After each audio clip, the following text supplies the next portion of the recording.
Welfare party of India ವತಿಯಿಂದ ಸಮಾನ ಅಭಿವೃದ್ಧಿಗಾಗಿ ಒತ್ತಾಯಿಸುವ ಕಾರವಾನ್ ಕಲ್ಯಾಣ ಕರ್ನಾಟಕ ವಂಚಿತ ಜನರ ಹಕ್ಕುಗಳಿಗಾಗಿ ಪ್ರಾಮಾಣಿಕ ಮೆರವಣಿಗೆ 6ನೇ ಅಕ್ಟೋಬರ್ನಿಂದ 13ನೇ ಅಕ್ಟೋಬರ್ 2025ರವರೆಗೆ ಧರಣಿ ಮನವಿ ಪತ್ರ ಸಲ್ಲಿಕೆ ಕೆಕೆಆರ್ಡಿಬಿ ಕಚೇರಿ ಐವಾನ್ ಶಾಹಿ ಎದುರುಗಡೆ ಹಮ್ಮಿಕೊಳ್ಳಲಾಗಿತ್ತು.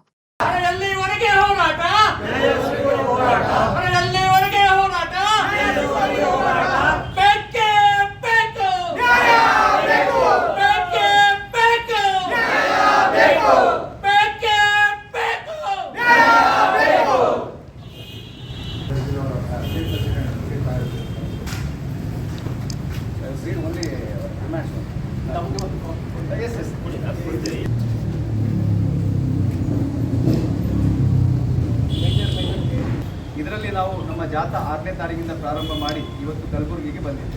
ಈ 7 ಜಿಲ್ಲೆಗಳ ಮುಖಾಂತರ ಆಲ್ರೆಡಿ ಸ್ಟಾರ್ಟೆಡ್ ಅಕ್ಷರ ವಿಚಾರ ಅಕ್ಷರ ಉದ್ಯೋಗ ಆರೋಗ್ಯ ಇದೇ ಆರೋಗ್ಯ ಸಂಸ್ಥೆಗಳು ಕೊಟ್ಟಂತ ಹೇಳಿದಾರಲ್ಲ ಕಡಿಮೆ ಬರ್ತಾ ಇದೆ ಸರ್.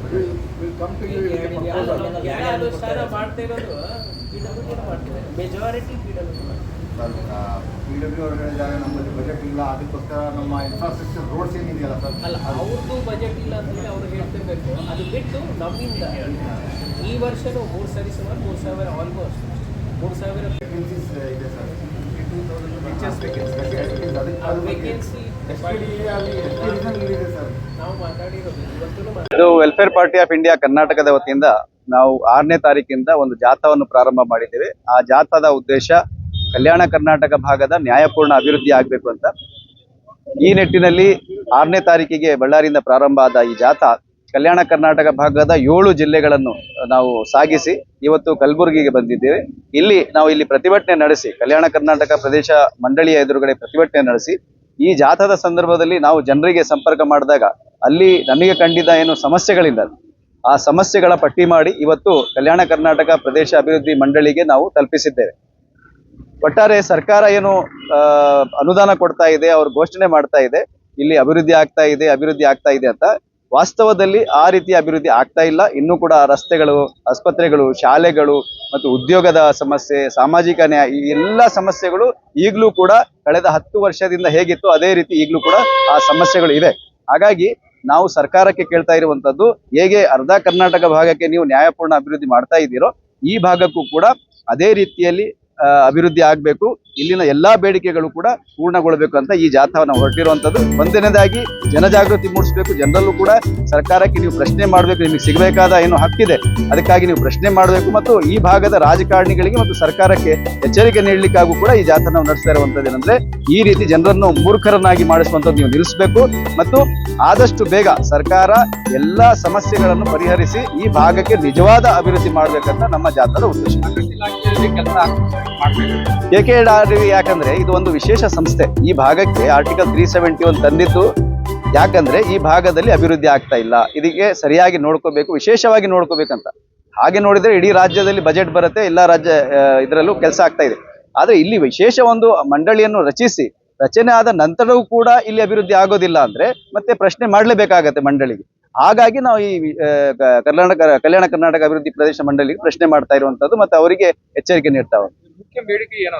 ಮುಖ್ಯ ಬೇಡಿಕೆಗಳಲ್ಲಿ ನಾವು ಈಗ ಏನು ಜನರ ಮಧ್ಯೆ ಮಾತಾಡಿದಾಗ ನಮಗೆ ಸಿಕ್ಕಿರುವಂತದ್ದು, ಇಲ್ಲಿ ಉದ್ಯೋಗ ಅವಕಾಶ ಇಲ್ಲಿ ಸಿಗ್ತಾ ಇಲ್ಲ. ಅದಕ್ಕಾಗಿ ಕಾರ್ಮಿಕರು ಆಗ್ಲಿ ಅಥವಾ ಯುವಕರಾಗ್ಲಿ ಬೇರೆ ರಾಜ್ಯಗಳಿಗೆ, ಬೇರೆ ಜಿಲ್ಲೆಗಳಿಗೆ ಹೋಗ್ತಾ ಇದೆ.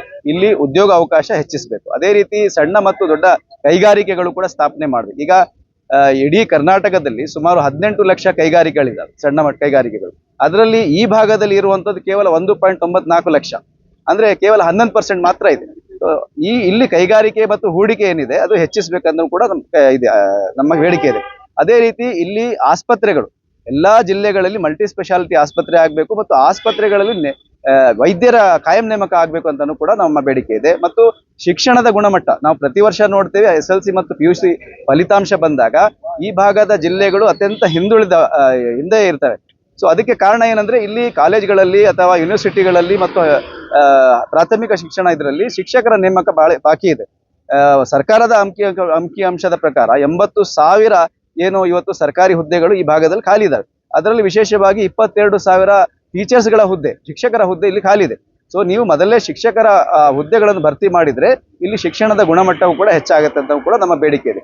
ಅದೇ ರೀತಿ ಬೇರೆ ಬೇರೆ ಜಿಲ್ಲೆಗಳ ಪ್ರತ್ಯೇಕವಾದ ಬೇಡಿಕೆಗಳಿದಾವೆ, ಅದು ಕೂಡ ಇವತ್ತು ನಾವು ನ್ಯಾಯಮಂಡಳಿಗೆ ಇಲ್ಲಿ ಕಲ್ಯಾಣ ಕರ್ನಾಟಕ ಅಭಿವೃದ್ಧಿ ಮಂಡಳಿಗೆ ನಾವು ಸಲ್ಲಿಸಿದ್ದೇವೆ. ಇದು ಹೋರಾಟದ ಪ್ರಾರಂಭ. ಈ ಜಾಥಾ ಏನಿದೆ, ಆ 8 ದಿನಗಳ ಈ ಜಾಥಾ ಏನು ಬಂತು, ಇದು ನಾವು ಕೂಡ ನೈಜವಾಗಿ ಅರ್ಥ ಮಾಡ್ಕೊಳ್ಳಿಕ್ಕೆ, ಸರ್ಕಾರ ಏನು ಹೇಳ್ತಾ ಇದೆ, ವಾಸ್ತವಾಂಶ ಏನಿದೆ ಅಂತ ತಿಳ್ಕೊಳ್ಳಿಕ್ಕೆ ಒಂದು ಜಾಥಾ ಹೊರಟಿದ್ದೇವೆ. ಈಗ ನಮ್ಮ ಮುಂದೆ ವಾಸ್ತವಾಂಶ ಬಂದಿದೆ. ಹಾಗಾಗಿ ಎಲ್ಲಿಯ ತನಕ ಸರ್ಕಾರ ಈಗ ಬೇಡಿಕೆ ಕೊಟ್ಟಿದೆ ನಾವು ಅದು ಈಡೇರಿಸಿದಿಲ್ಲವೋ ಅಲ್ಲಿ ತನಕ ಈ ಹೋರಾಟ ಮುಂದುವರಿಸ್ತದೆ. एडवोकेट ताहिर हुसैन, राज्याध्यक्ष वेलफेयर पार्टी का। जो वेलफेयर पार्टी ऑफ इंडिया की तरफ से ये कल्याण कर्नाटका जो हमारा है, जो पुराना हैदराबाद कर्नाटक रीजन कहते थे, उसका जो नया नाम है कल्याण कर्नाटक, ये कल्याण कर्नाटक के रीजन के जो मुंसिफाना तरक्की के लिए कारवान निकाले हैं। 6 अक्टूबर को बेल्लारी से ये कारवां निकला हुआ है और 7 डिस्ट्रिक्ट्स कवर करते हुए सारे विलेजेस के रूट मैप के साथ आज ये गुलबर्गा पहुंचा हुआ है। इसका मकसद कारवान निकालने का 2013 में हिंदुस्तान की हुकूमत इसको एक बैकवर्ड रीजन मानने के बाद इसको अपलिफ्ट करने के लिए, इसको तरक्की लाने के लिए उसको अलग से कॉन्स्टिट्यूशन में, दस्तूर में तरमीम दी गई। आर्टिकल 371J का तरमीम हुआ। फिर उसके बाद एक अलग से बोर्ड बना जिसका नाम है कल्याण कर्नाटका रीजनल डेवलपमेंट बोर्ड। वो बोर्ड को बनाकर उसको फिर बोर्ड को हर साल 3000 से 5000 करोड़ के बीच में सैंक्शन हुकूमत से पैसा आता रहा। अब ये बोर्ड बन के 12 साल हो गए। 12 साल के बाद भी हम जब डिस्ट्रिक्ट्स में गए तो हमें मालूम हो रहा है कि 12 साल पहले जो परिस्थिति, जो हालत थी लोगों की, वही है। मिसाल के तौर पर 12 साल पहले जो रैयतों का, किसानों का जो खुदकशी का जो सिलसिला था वो अभी भी चल रहा है। खर्च में है, खर्च माफ नहीं हो रहा है, वो खुदकशी करते जा रहे हैं। दूसरा, 12 साल पहले जो नौजवानों में जो अनएम्प्लॉयमेंट का जो रेशियो था आज भी वही है। इस रीजन में 10,000 से ज़्यादा इंजीनियर्स पास होते हर साल, मगर उनको यहाँ जॉब देने के लिए कोई इस तरह की इंडस्ट्री, कोई सॉफ्टवेयर इंडस्ट्री, कोई ऑटोमोबाइल इंडस्ट्री यहाँ नहीं है इंडस्ट्री, तो वो लोग बाहर जा रहे हैं। वो भी हालत वही है।